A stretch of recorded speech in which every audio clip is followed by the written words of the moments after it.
Good morning and welcome to this week's edition of the Money Journal. I'm Mark Banker. And I'm Jim Allen. Today we'll have with us in our Executive Insight segment Mr. Edson Gaylord. He's the chairman of Ingersoll Milling and will be here to discuss the long, successful history of Ingersoll.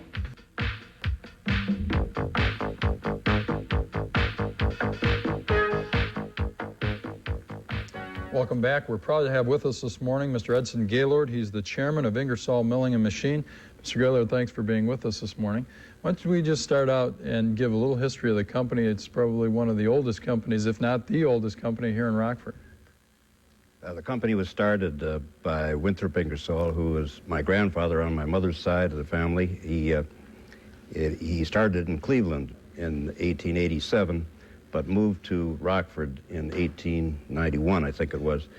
The site was then on the first industrial park in Rockford, and he picked up some stockholders along the way because he got some people in Rockford invested in the company to get him to come. It was right next to the Willoughby Farm, which is now the Rockford Country Club. It certainly isn't an outskirts industrial park any longer. It's sort of the wrong end of town for that kind of a plant, but that's the way it happened anyway. The company has remained private ever since that time. We had our 100th birthday a couple of years ago, and somewhere in the early days, the decision was made that instead of, as most machine tool companies do, making standard machines, building them for stock and putting them in a catalog, this company got the idea that they would make special machines. That is, they would be designed to do a specific task. So even from day one, the concept was to do it on a specialized basis, That's not right. an inventory basis for the machine tool business. Yeah, there's nothing in the records that really tells us how they got to that decision, but when Henry Ford first came out with the Model T in quantities, Ingersoll made key machines with the cutting tools and with the work-holding fixtures to machine the engine blocks for the Model T. That's specifically designed for that purpose. You know, in all these years, I guess that was some of the original founding of products that were being made. In all these years that we had the opportunity where you took us through the plant, we could still see rows of engine blocks being worked on. So you still are making engine blocks for the automobile industry. Yeah, that's one product that's stayed with us all the time. I guess of all the things that we've worked on throughout the years, engines of some sort have been the most prominent.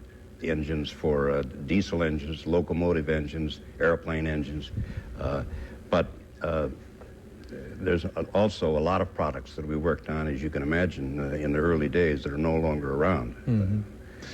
You know, you've been with the firm since, I think, 1947, That's I right. read. So you have a broad perspective on how the industry has been evolving over a good many years. I wonder if you just could kind of share with that just how you've seen the evolution of technology coming into the company and some things that have developed there. Well, the industry is certainly technology is exploded. It's going faster and faster than I guess we'd like to have it go at sometimes. It's hard to keep up with it. But the other big change that's taken place in the industry, for a long period of years, machine tools were a national industry. The Germans built machines for Europe. We built the machines for the United States. The Japanese built the machines for the Far East. And there were some others too, but those were the important machine builders. And we didn't really get into each other's territory. In the last 20 years, that's all changed, so that it is totally international business.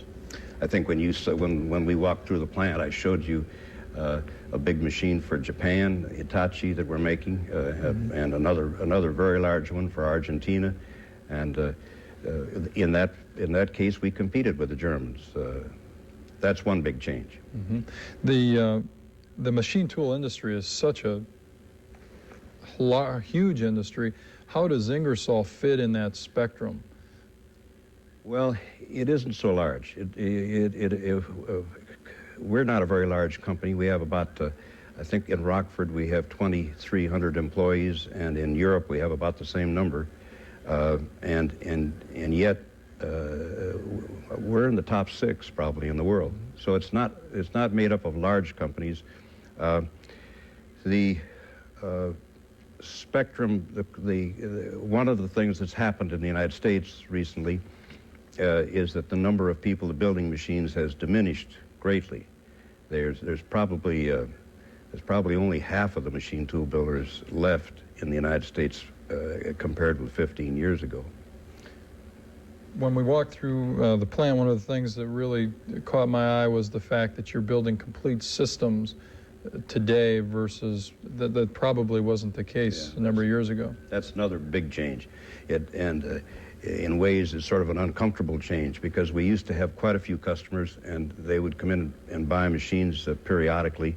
And now we have a much smaller number of customers, but when they buy the whole thing.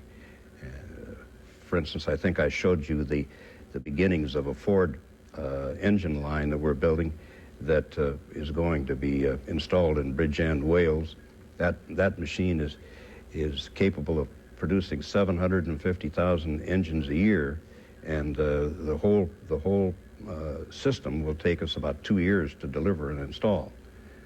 That's quite different from the way it was only 20 years ago. No, it's just fascinating to see these things where we looked at this line and where there are pieces of equipment actually going down the line being worked on and all these different things. But I also thought it was fascinating when you talked about the speed that things are happening, particularly in computers, and you had it down to some interesting numbers on the time and costs in computers, and you could share that with us too. Yeah, the computers have revolutionized our business, and they're particularly useful for companies like Ingersoll, where we're doing special things all the time. The computer is a great assist, and I did have the figures from what's happened in the last 10 years.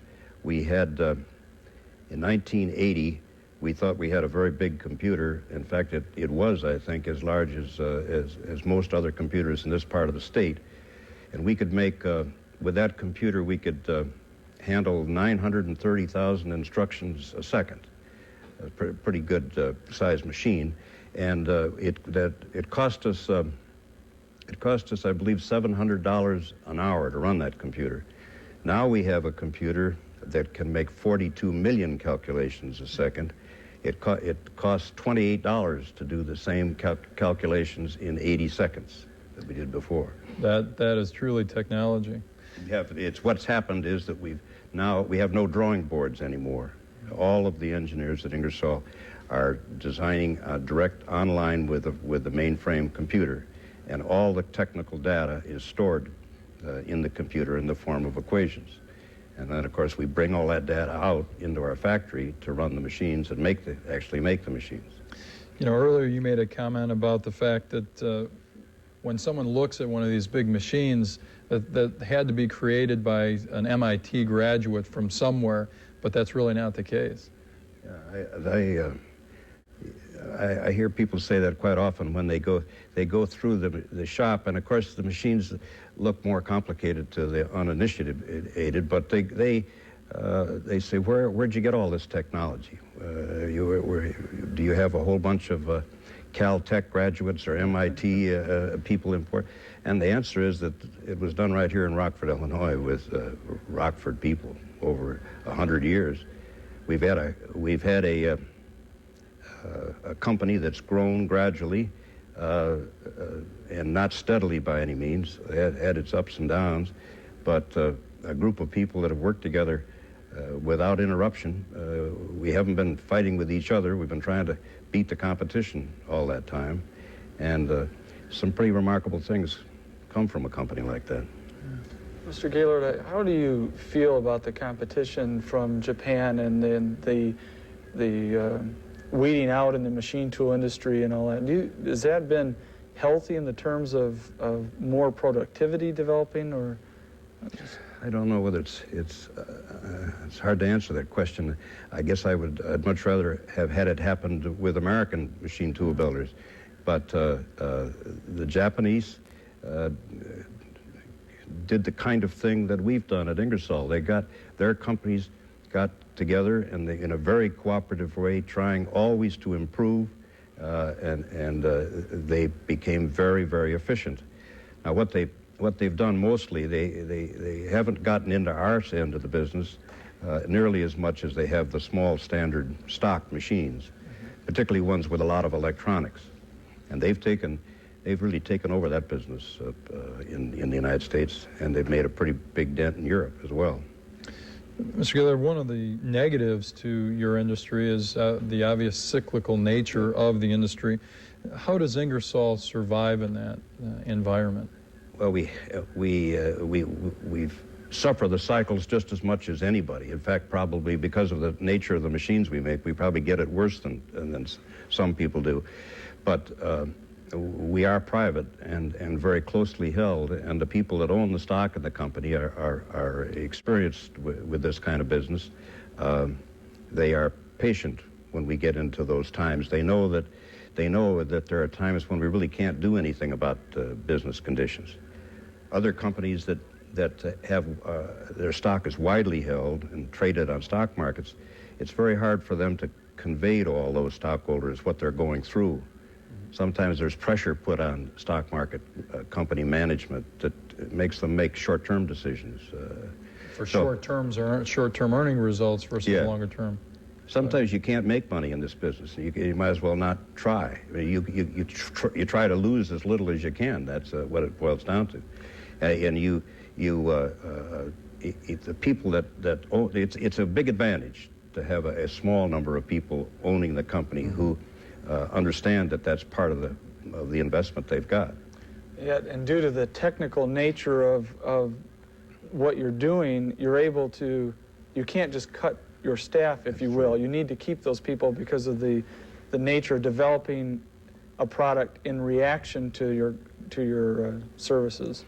Yeah, that's one of the reasons why the business is as tough as it is, because you not only have to have facilities, big facilities and computers, but you have to have skilled people, and you can't send those people home when business isn't good. We have to batten the hatches and wait till the storm blows over. That's all. One of the things that we haven't touched on is the fact that about 50% of the company's business is also done overseas in Europe, and you've been over there for a good number of years. That was well ahead of this international economy that we see today. Yeah, it's also a good example of the long-term nature of this business and the kind of patience you have to have, because we went to Europe, we decided that we had to get inside the European market in 1961 and started a small company over there, and we took our first dividend back in 1986. So it's a long time, and some people wouldn't want to wait that long. Yeah.